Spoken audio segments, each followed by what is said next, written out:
Hello student, आशा करते हैं आप लोग बहुत अच्छे होंगे। आज के इस ऑनलाइन सेशन में आप लोगों का बहुत बहुत स्वागत है। आज के इस क्लास में हम लोग जीओसी पढ़ेंगे। इसके पहले हम 5 से 6 जीओसी का लेक्चर अपलोड कर चुके हैं। प्लेलिस्ट बनी हुई है, वहां पे आप लोग जाकर के चेक कर लीजिए। क्योंकि केमिस्ट्री का जो नींव होता है, यानी कि जो बेसिक होता है, वो हम लोग जीओसी में कवर करते हैं और वो हम जो है कि कवर कर रहे हैं। इसके पहले जो है कि हमने सभी ऑर्बिटल के बारे में डिस्कशन कर दिया है, यानी यस ऑर्बिटल क्या होता है, कैसा होता है, उसकी शेप कैसे होती है, पी ऑर्बिटल क्या होता है, उसकी शेप क्या होती कैसे होती है, और डी ऑर्बिटल क्या होता है, उसकी शेप कैसे होती है। ये सब जो है कि हम पिछले क्लास में डिस्कशन कर चुके हैं। अगर आप पिछला क्लास नहीं देखे हैं तो आप लोग पिछला क्लास जाकर के देख लीजिए, या फिर डिस्क्रिप्शन में हम उसका लिंक दे देंगे, उस प्लेलिस्ट का आप लोग वहां से जाकर के चेक कर लीजिएगा। ठीक है ना। चलिए, तो आज की इस क्लास में हम लोग आगे बढ़ते हैं और इस क्लास में हम लोग पढ़ेंगे आज कोवैलेंसी, यानी कि सहसंयोजकता। सहसंयोजकता क्या चीज होता है? सहसंयोजकता कहने का मतलब कोई भी जो एलिमेंट होता है वह कितना बॉन्ड बनाता है, कैसे बॉन्ड बनाता है, ये सब जो है कि आज के इस क्लास में हम लोग देखने वाले हैं। बात समझ में आ गई ना। तो पहले तो हम आपको यह बता दें कि सहसंयोजी आबंध, यानी कि सहसंयोजी आबंध कैसे बनता है। हालांकि हम जीओसी जब शुरू कर रहे थे तो उसमें आपको बताए भी थे, ठीक है ना, कि आबंध कितने प्रकार के होते हैं। ये सब जो है कि हमने डिस्कशन कर दिया है, लेकिन फिर भी अब हम थोड़ा सा बेसिक, थोड़ा सा यहाँ पे और आपके लिए थोड़ा सा जानकारी के लिए आपको बता दें कि सहसंयोजी आबंध क्या होता है। जैसे आप जानते हैं, जो यस ऑर्बिटल होता है, यानी कि जो यस कक्षक होता है, वो कैसा होता है? स्फेरिकल होता है, यानी कि गोलाकार होता है। ये क्या है? यस ऑर्बिटल है, यानी कि यस कक्षक है। और ये क्या होता है? पी कक्षक है। पी कक्षक जो होता है वो कैसा होता है? डंबलाकार होता है, यानी कि डंबल के जैसा होता है। ये आपका क्या है? पी ऑर्बिटल है, यानी कि पी कक्षक है। ठीक है। उसी तरीके से ये जो आपका डी ऑर्बिटल जो होता है वो होता है डबल डंबलाकार, यानी कि कुछ ऐसा होता है। ये आपका क्या है? डी ऑर्बिटल है। ठीक है ना। ये आपका क्या है? पी ऑर्बिटल है, ये आपका एस ऑर्बिटल है, और ये आपका क्या है? डी ऑर्बिटल है। ठीक है ना। ये सब जो कि हम पिछले क्लास में डिस्कशन कर चुके हैं। पिछले क्लास में हमने आपको बता दिया है ये आपका यस ऑर्बिटल कितने प्रकार का होता है, या फिर आपका यस ऑर्बिटल के का पूरा जो डिटेल है वो हमने डिस्कशन कर दिया है। पी का भी पूरा डिटेल हमने डिस्कशन कर दिया है, और डी का भी आपका जो, यानी कितने टाइप का होता है, क्या होता है, ये सब जो कि हमने डिस्कशन कर दिया है। आप लोग वहां पे जाकर के चेक कर लीजिएगा। ठीक है। देखिए, जो सहसंयोजी आबंध होता है, आप जानते हैं इलेक्ट्रॉनों की बराबर की साझेदारी के द्वारा बनती है। ठीक है ना। यानी कि इलेक्ट्रॉनों की बराबर की साझेदारी के द्वारा जो आबंध बनता है, उस आबंध को हम लोग क्या बोलते हैं? सहसंयोजी आबंध बोलते हैं। बात समझ में आ गई ना। यानी कि इलेक्ट्रॉनों के बराबर की साझेदारी के द्वारा जो आबंध बनता है उसको हम लोग क्या बोलते हैं? सहसंयोजी आबंध बोलते हैं। लेकिन अब हम थोड़ा सा ऑर्बिटल के रूप में देखें, यानी कि ऑर्बिटल के थ्रू देखें तो सहसंयोजी आबंध की परिभाषा क्या होगी। ठीक है ना। देखिए, ओवरलैपिंग ऑफ ऑर्बिटल, जैसे मान लीजिए एक आपका पी ऑर्बिटल है, एक ये पी ऑर्बिटल हो गया, और एक पी ऑर्बिटल आपका ये हो गया, एक पी ऑर्बिटल आपका क्या हो गया? ये हो गया, जैसे मान लीजिए। ठीक है ना। थोड़ा सा हम इधर बनाए, ये कोई जरूरी नहीं है आपका पी ऑर्बिटल, यस ऑर्बिटल भी हो सकता है, कोई भी ऑर्बिटल हो सकता है, यानी कि 2 ऑर्बिटल होगा, समान ऑर्बिटल भी हो सकता है, आपका डिफरेंट ऑर्बिटल भी हो सकता है। बात समझ में आ गई ना। ये जैसे है आपका एक पी ऑर्बिटल ये है, एक पी ऑर्बिटल ये है। जब ये आपस में ओवरलैप करेगा, ओवरलैप का मतलब क्या होता है? अतिव्यापन, जिसको हिंदी में हम लोग क्या बोलते हैं? अतिव्यापन बोलते हैं। बात समझ में आ गई ना। जब इसका अगर हम अतिव्यापन करेंगे तो कुछ ऐसा आपको देखने को मिलेगा, कुछ ऐसा यहां पे आपको देखने को मिलेगा। ये यहां पे अब ये जो इतना पार्ट है, ये जो इतना पार्ट है, इसी को हम लोग क्या बोलते हैं? ओवरलैप बोलते हैं। इसी को हम लोग क्या बोलते हैं भैया? अतिव्यापन बोलते हैं। क्या बोलते हैं? अतिव्यापन, अतिव्यापन बोलते हैं, जिसको हम लोग क्या बोलते हैं? ओवरलैपिंग बोलते हैं।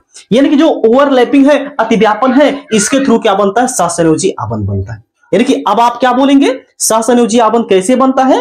ओवरलैपिंग ऑफ ऑर्बिटल, यानी कि ऑर्बिटल के, यानी कि कक्षक के ओवरलैप से, ओवरलैपिंग के थ्रू यानी कि सहसंयोजी आबंध का फॉर्मेशन होता है, सहसंयोजी आबंध का निर्माण होता है। अब ये अगर ओवरलैपिंग हेड टू हेड हो रही है तो आपका सिग्मा बॉन्ड बनता है, और अगर साइड वाइज ओवरलैपिंग होती है, अगर हेड टू हेड मतलब ऐसे ऐसे अगर ओवरलैपिंग होती है तो इसको हम लोग क्या बोलते हैं? सिग्मा बोलते हैं। और वही अगर ऐसे ऐसे ओवरलैपिंग हो जाती है इसको हम लोग क्या बोलते हैं? पाई बोलते हैं। ये सब जो कि हमने बता दिया है, थोड़ा सा हम यहाँ पे आपको हिंट देते हैं।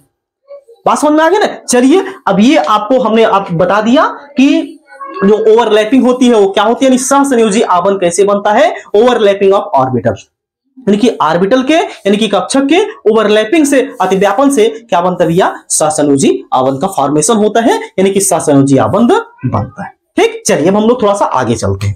अब हम लोग देख लेते हैं कि कोवैलेंसी क्या चीज होती है। अब हम लोग क्या देखने वाले हैं, कोवैलेंसी क्या चीज होती है, इसको हम लोग क्या बोलते हैं, सहसंयोजकता।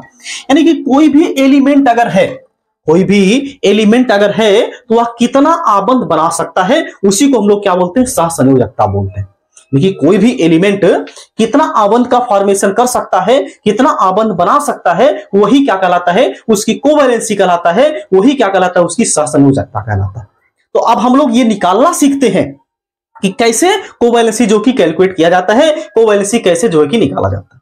अब तक तो आप देख रहे होंगे, देखते थे कि बाहरी कोश में जो इलेक्ट्रॉन होता था उससे हम लोग निकालते थे कि सहसंयोजी यानी कि कितना यह आबंध बना सकता है। जैसे अगर हम बात करें चलिए अगर हमने ले लिया ऑक्सीजन, इसका परमाणु क्रमांक कितना होता है, 8 होता है। तो बाहरी कोश में अगर आप निकालेंगे तो बाहरी कोश में इसके कितना हो जाता है, 6 हो जाता है। अब इसको अष्टक पूरा करने के लिए कितना इलेक्ट्रॉन चाहिए, 2 इलेक्ट्रॉन चाहिए। अब आप बोलेंगे इसका जो कोवैलेंसी है, यानी कि इसका जो सहसंयोजकता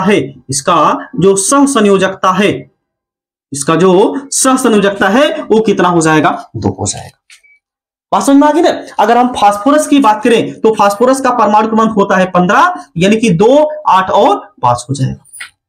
इसकी अगर आप कोवैलेंसी की बात करें, इसकी कोवैलेंसी कितना हो जाएगा, CO हम यानी कि CV हम लोग लिख दे रहे हैं, CV मतलब कोवैलेंसी। इसका कोवैलेंसी कितना आ जाएगा, आपका देखेंगे तो अगर कितना आ जाएगा, 3 आ जाएगा, ठीक है ना। लेकिन आप देखते हैं जैसे आपका PCl3 भी बनता है, यानी कि PX कोई भी हैलोजन ले लीजिए, PX3 भी बनता है और PX5 भी बनता है। बात समझ में आ गई ना, PX3 भी बनता है, PX5। यहां पे अगर देखा जाएगा तो फास्फोरस की कोवैलेंसी कितना है, 3 है, यानी कि यहाँ पे फास्फोरस 3 कोवैलेंसी में है, 3 वैलेंसी में है। लेकिन यहाँ पे देखा जाएगा तो 5 वैलेंसी में है, जबकि हम लोग यहाँ पे क्या देख रहे हैं, 5 है, मतलब जो फास्फोरस है केवल एक ही वैलेंसी शो कर सकता है। लेकिन ये तो चमत्कार हो गया, यहाँ पे 5 वैलेंसी भी ये शो कर दी। तो ये कैसे होता है, इसी को आज हम लोग निकालना सीखेंगे। बात समझ में आ गई ना, एकदम बेसिक से, एकदम जीरो लेवल से हम आपको बताएंगे। ये बहुत ही इंपॉर्टेंट है, क्योंकि ये आपको नहीं पता रहेगा तो आप केमिकल रिएक्शन नहीं कर पाएंगे। बात समझ में आ गई, यानी कहने का मतलब जो केमिस्ट्री की नींव होता है GOC, वो हम यहाँ पे आपको पढ़ा रहे हैं। बहुत ही इंपॉर्टेंट टॉपिक आपको पढ़ा रहे हैं, आप लोग बहुत ही ध्यान से पढ़िए। और जो भी चीज अगर आपको ना समझ में आए उसको आप कमेंट बॉक्स में कमेंट करके पूछ सकते हैं, ठीक है ना। चलिए अब हम लोग देखते हैं कोवैलेंसी कैसे जो कि कैलकुलेट किया जाता है। हम 2 एग्जाम्पल लेकर के चल रहे हैं, हम यहाँ पे 2 एग्जाम्पल लेकर के चल रहे हैं। जैसे अगर हम पहले एग्जाम्पल की बात करेंगे, तो पहला एग्जाम्पल हमने ले लिया है कार्बन। इसका परमाणु क्रमांक कितना होता है, 6 होता है। अगर हम इलेक्ट्रॉनिक विन्यास करेंगे हो जाएगा 1s2 2s2 और 2p कितना हो जाएगा, 2 हो जाएगा। पास समझ में आ गई ना, यानी कि ये जो आपका 1s2 2s2 और 2p क्या हो जाएगा, 2 2 2 4 और 2 6। अगर देखा जाएगा तो ये जो आपका 2s2 और 2p2 है, ये आपका क्या है, इसको हम लोग क्या बोलते हैं, बाह्यतम कोश के इलेक्ट्रॉन बोलते हैं, बाहरी कोश के इलेक्ट्रॉन बोलते हैं। यानी कि अगर हम इसके बाहरी कोश में इलेक्ट्रॉन पूछेंगे तो कितना हो जाएगा, 4। यानी इसके बाह्यतम कोश में कितने इलेक्ट्रॉन हो जाएंगे, बाह्यतम कोश में कितने इलेक्ट्रॉन हो जाएंगे, ये हो जाएंगे भैया 4 हो जाएंगे। अगर हम इसका ऑर्बिटल की बात करें, तो ये हो जाएगा 1s, बाहरी कोश का अगर हम ऑर्बिटल बनाना चाहें, तो क्या हो जाएगा, ये हो जाएगा 2s। जो यस होता है, यस में एक ही ऑर्बिटल होता है, ये हो जाएगा 2s और ये हो जाएगा आपका क्या, 2p हो जाएगा। ये हो जाएगा क्या, 2p। अब 2s वाले में कितना इलेक्ट्रॉन है, 2 इलेक्ट्रॉन है, और 2p वाले में भी कितने इलेक्ट्रॉन है, 2 इलेक्ट्रॉन है। अब एक चीज जरा ध्यान दीजिए, ओवरलैपिंग के लिए, अतिव्यापन के लिए, बॉन्ड का फॉर्मेशन करने के लिए अनपेयर्ड इलेक्ट्रॉन उपस्थित होना चाहिए। क्या होना चाहिए, अनपेयर्ड इलेक्ट्रॉन उपस्थित होना चाहिए, अयुग्मित इलेक्ट्रॉन होना चाहिए। अब ये अयुग्मित इलेक्ट्रॉन क्या चीज होता है, अयुग्मित का मतलब होता है जहां पे सिंगल इलेक्ट्रॉन है उसको हम लोग क्या बोलते हैं, एक अयुग्मित इलेक्ट्रॉन। जैसे यहां पे अगर देखा जाए, यहां पे एक सिंगल है मतलब अकेला है, एक अयुग्मित इलेक्ट्रॉन यहां पे हो गया। एक यहां पे है सिंगल यानी कि अकेला है, एक अयुग्मित इलेक्ट्रॉन यहां पे होगा। इसमें तो कोई अयुग्मित नहीं है, इसमें क्या है, 0 है। बात समझ में आ गई ना। तो यहां पे अगर देखा जाए तो अयुग्मित इलेक्ट्रॉन कितने हैं आपका 2। बात समझ में आ गई। और युग्मित की अगर बात किया जाए तो युग्मित क्या है आपका 2। अब देखिए जरा ध्यान से, जो आबंध बनता है, आबंध बनने के लिए अनपेयर्ड इलेक्ट्रॉन उपस्थित होना चाहिए। अनपेयर्ड यानी अयुग्मित इलेक्ट्रॉन उपस्थित होना चाहिए। यहां पे एक यानी कि कोई, जैसे मान लीजिए ये आपका हाइड्रोजन से ही अगर मान लीजिए शेयरिंग करता है, अगर यह हाइड्रोजन से ही मान लीजिए अगर आप यानी कि शेयरिंग करता है, तो एक हाइड्रोजन जो है कि अपना इलेक्ट्रॉन शेयरिंग करके, ये हाइड्रोजन का इलेक्ट्रॉन है, एक हाइड्रोजन यहां पे जुड़ सकता है और एक हाइड्रोजन जो है कि अपना इलेक्ट्रॉन शेयरिंग करके यहां पे जुड़ सकता है। इसका मतलब यहां पे है कि जो हाइड्रोजन है यह कितना बॉन्ड बना रहा है, यह 2 बॉन्ड बना रहा है। मतलब कि कार्बन की कोवैलेंसी कितना है यहां पे आपका 2 है। तो आप बोलेंगे सर ये आप क्या पढ़ा रहे हैं, ये तो आप सरासर गलत पढ़ा रहे हैं। बिल्कुल सही बात है आपका सोचना, क्योंकि कार्बन हमने तो सुना है कार्बन 4 बॉन्ड बनाता है। जो कार्बन होता है उसकी कोवैलेंसी कितनी होती है, 4 होती है, यानी कि कार्बन जो होता है वो 4 बॉन्ड बनाता है। लेकिन आप तो यहां पे गलत ही साबित कर दिए, आप बता रहे हैं कि कार्बन 2 ही बॉन्ड बनाता है। बिल्कुल आप सही समझ रहे हैं, कार्बन जो होता है वह 4 ही बॉन्ड बनाता है। कैसे 4 बॉन्ड बनाता है, अब इसको जरा यहां पे आप लोग समझिए। जैसे देखिए ये जो आपका 2s का जो एक इलेक्ट्रॉन यानी कि 2 इलेक्ट्रॉन है, इसका यहां पे क्या होता है, एक्साइटेशन हो जाता है, यानी यह उत्तेजित अवस्था में चला जाता है। ये क्या है, नॉर्मल स्टेट है। ये क्या है, नॉर्मल स्टेट में है, ठीक ना, या फिर ग्राउंड स्टेट में अगर आप बोल सकते हैं। ये आपका क्या है, ग्राउंड स्टेट में है, जीएस। इसको हम लोग क्या बोलेंगे, जीएस बोलेंगे। ये आपका जब एक्साइटेड स्टेट में जाता है तो ये आपका ये जो एक इलेक्ट्रॉन है यह जंप करके इसमें चला जाता है, यानी कि ये यहां पे चला जाता है, तो यहां पे चला जाएगा तो एक इलेक्ट्रॉन इसमें हो जाएगा, एक यहां पे 2, एक यहां पे 3 और एक यहां पे 4। ये आपका वही है, आपका 2s वाला है, ये आपका क्या है 2p वाला है, ठीक है ना। अब ये आपका क्या है, एक्साइटेड स्टेट, ठीक ना। ES इसको हम लोग क्या बोलेंगे, एक्साइटेड स्टेट बोलेंगे, जिसको हम लोग हिंदी में क्या बोलते हैं, उत्तेजित अवस्था बोलते हैं। यानी कि उत्तेजित अवस्था में चला गया तो एक जो इलेक्ट्रॉन है ये यहां पे चला गया। अब आप बोलेंगे उत्तेजित अवस्था क्या चीज होता है, जैसे जो इलेक्ट्रॉन होता है उसको अगर एनर्जी दी जाती है, उसको अगर ऊर्जा दी जाती है, तो इसका जो इलेक्ट्रॉन होता है वो उत्तेजित हो जाता है, अपने आप को एग्जिस्ट नहीं कर पाता है। एग्जिस्ट नहीं कर पाता है तो वह जहां पे रिक्त ऑर्बिटल होता है उसमें वो क्या करता है, इंटर कर जाता है, उसमें वो क्या करता है, प्रवेश कर जाता है, ठीक है ना। तो जब यह एक्साइटेड स्टेट में जाएगा, उत्तेजित अवस्था में जाएगा, यानी जब इसको एनर्जी दी जाएगी तो ये आपका क्या हो जाएगा, इलेक्ट्रॉन जंप करके यहां पे चला जाएगा। इसका मतलब यहां पे ये है, हमको क्या करना पड़ेगा, यहां पे हमको क्या एनर्जी देनी पड़ेगी, यहां पे क्या हमको एनर्जी देनी पड़ेगी, क्या हमको ऊर्जा देनी पड़ेगी, तो ऐसा कोई बात नहीं। यहां पे अगर देखा जाए कार्बन में, कार्बन जो होता है वो नॉर्मली आपका कोवैलेंसी इसकी कितनी हो जाएगी, 4 हो जाएगी, यानी एक हाइड्रोजन यहां पे जुड़ जाएगा, एक हाइड्रोजन जो होगा भैया ये यहां पे जुड़ जाएगा, एक हाइड्रोजन जो होगा यहां पे जुड़ जाएगा, और एक हाइड्रोजन जो होगा वो यहां पे जुड़ जाएगा, एक हाइड्रोजन जो होगा वो यहां पे, यानी कि जो हाइड्रोजन है वो कितना बॉन्ड बना लेगा, आप यहां पे 4 बॉन्ड बना लेगा। यानी कि कार्बन जो होता है वो कार्बन की वैलेंसी कितनी, उसको वैलेंसी कितनी आ जाएगी, कोवैलेंसी आपका CO हम यहां पे CV लिख दे रहे हैं, कोवैलेंसी ये कितना आ जाएगा, 4 आ जाएगा। अब एक चीज यहां पे बहुत इंपॉर्टेंट बात है, आपको यहां पे ध्यान देना है, ये जो 2s का इलेक्ट्रॉन है यह 2p में अपने आप प्रवेश कर जाता है। हमको ये एक्साइटेशन यानी कि यह उत्तेजित अवस्था, हमको इसको कोई भी एनर्जी नहीं देनी पड़ती है, या स्वतः अपने आप ही ये जो 2s का इलेक्ट्रॉन है यह 2p में इंटर कर जाता है, या 2p में क्या करता है, प्रवेश कर जाता है। ऐसा क्यों होता है, ऐसा इसलिए होता है, ऐसा हालांकि आगे हम और इसको डिटेल में पढ़ाएंगे ऐसा क्यों होता है, तो थोड़ा सा हम यहाँ पे हिंट दे दे। ऐसा इसलिए होता है क्योंकि जो 2s और 2p का जो ऑर्बिटल होता है, जो 2s और 2p का जो ऑर्बिटल होता है, इसमें जो इसकी जो एनर्जी का गैप होता है, इसकी जो एनर्जी का गैप होता है वो क्या होता है, बहुत ही ज्यादा कम होता है। यानी कि यहाँ पे जो डेल्टा E होता है उसका मान क्या होता है, बहुत ही कम होता है। इतना कम होता है कि यह अपने आप जो 2s है यह 2p में इंटर कर जाता है, मतलब अपने आप ये जो इलेक्ट्रॉन है यह इसमें p में प्रवेश कर जाता है। यहां पे हमको किसी भी एनर्जी की आवश्यकता नहीं होती है, यहां पे हमको एक्साइटेशन करवाने की जरूरत ही नहीं पड़ती। बात इतना सबको क्लियर हो गई। तो कार्बन जो होता है वो किसकी कोवैलेंसी कितनी होती है भैया? 4 होती है।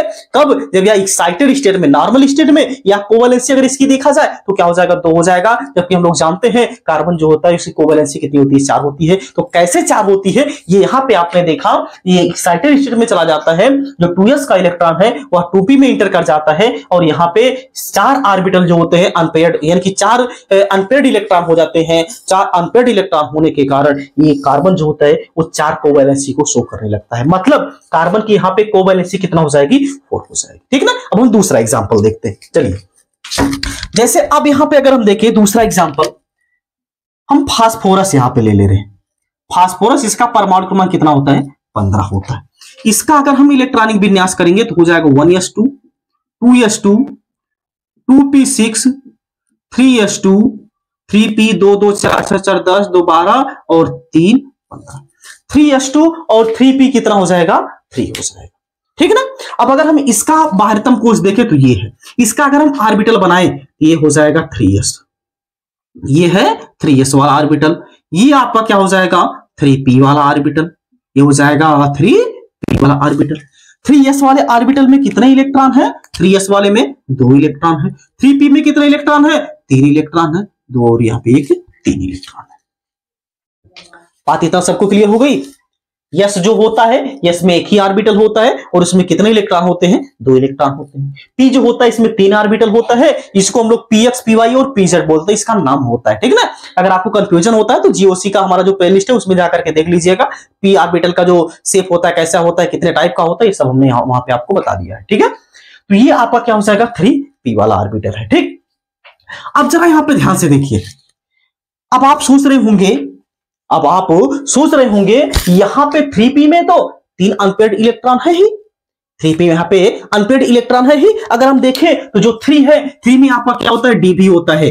3d में कितने यानी कि ऑर्बिटल होते हैं? 5 होते हैं। 1 2 3 4। क्या हो जाएगा? 1 2 3 4 और यहाँ पे 5 है। ये आपका क्या है? 3d वाला ऑर्बिटल। अब आप सोच रहे होंगे यहां पे ये जो 3s का इलेक्ट्रॉन है ये एक्साइटेड स्टेट में आपका 3d में चला जाएगा, या नॉर्मल स्टेट में अपने आप ही यह 3 यानी कि 3s से 3d में इंटर कर जाएगा। जबकि ऐसा नहीं होगा। बात समझ में आ गई ना। जबकि ऐसा यहां पे नहीं होने वाला है। क्यों नहीं होने वाला है? ऐसा इसलिए नहीं होगा क्योंकि यहां पे 3s से जाना है 3d में। बात समझ में आ गई ना। ये एनर्जी का जो गैप होता है बहुत ही लार्ज होता है, बहुत ही बड़ा होता है। ये अपने आप एक्साइटेशन यहां पे नहीं होता है, एक्साइटेशन यहां पे हमको करवाना पड़ता है। तो हमको इसकी कोवैलेंसी पता करना है। तो पहले तो अगर हम देखें तो इसकी जो कोवैलेंसी है ये कितना हो जाएगा? एक यहां पे बॉन्ड बनाएगा, एक यहां पे 2 और एक यहां पे 3। यानी कि इसकी कोवैलेंसी यहां पे नॉर्मली अगर देखा जाएगा, अगर हम नॉर्मली देखेंगे तो इसकी कोवैलेंसी कितनी हो जाएगी? आपका हो जाएगी 3 हो जाएगी। लेकिन अगर यह एक्साइटेड स्टेट में चला जाए, अगर हम इसको उत्तेजित अवस्था में लेके जाएं, उत्तेजित अवस्था में लेके जाते हैं तो इसका जो यानी कि उत्तेजित अवस्था में जब हम लोग लेके जाते हैं इसका कोवैलेंसी कितना हो जाता है? ये यहाँ पे देखना 1 2 3 4 5। ठीक है ना। तो जब यह एक्साइटेड स्टेट में, ये आपका क्या है? ग्राउंड स्टेट था। ये क्या था? ग्राउंड स्टेट था। ये आपका क्या है? एक्साइटेड स्टेट है, ES है। ठीक है ना। इसमें कितने, अब देखिए यहां का जो इलेक्ट्रॉन है ये जंप करके कहां पे चला जाएगा? इसमें चला जाएगा। तो ये हो जाएगा 1 और ये 2 ये 3 4 और ये हो जाएगा यहाँ पे 5। अब यहाँ पे अगर देखा जाए तो ये अब फास्फोरस जो है कि कितना बॉन्ड का फॉर्मेशन करेगा? एक यहाँ पे जोड़ सकता है, एक यहाँ पे 2, यहाँ पे 3, यहाँ पे 4 और यहाँ पे 5। यानी कि अब यहाँ पे जब एक्साइटेड स्टेट में जाएगा, तो यहां पे इसकी कोवैलेंसी कितनी हो जाएगी? आपका कितना हो जाएगा? 5 हो जाएगा। यानी कि जो फास्फोरस होता है यह 2 कोवैलेंसी को शो कर सकता है। 2 कोवैलेंसी इसको, यानी कि इसकी 2 कोवैलेंसी होती है। पहला क्या होता है? 3 होता है और दूसरी क्या होती है? 5 होती है। ये बात सबको क्लियर हो गई। तो नॉर्मली अगर देखा जाएगा तो यह 3 दिखाएगा और अगर एक्साइटेशन के बाद अगर हम देखेंगे तो ये जो आपका फास्फोरस होता है ये 5 वैलेंसी शो करता है। आप देखते हैं एक बनता है pH3 और एक आपका क्या बनता है?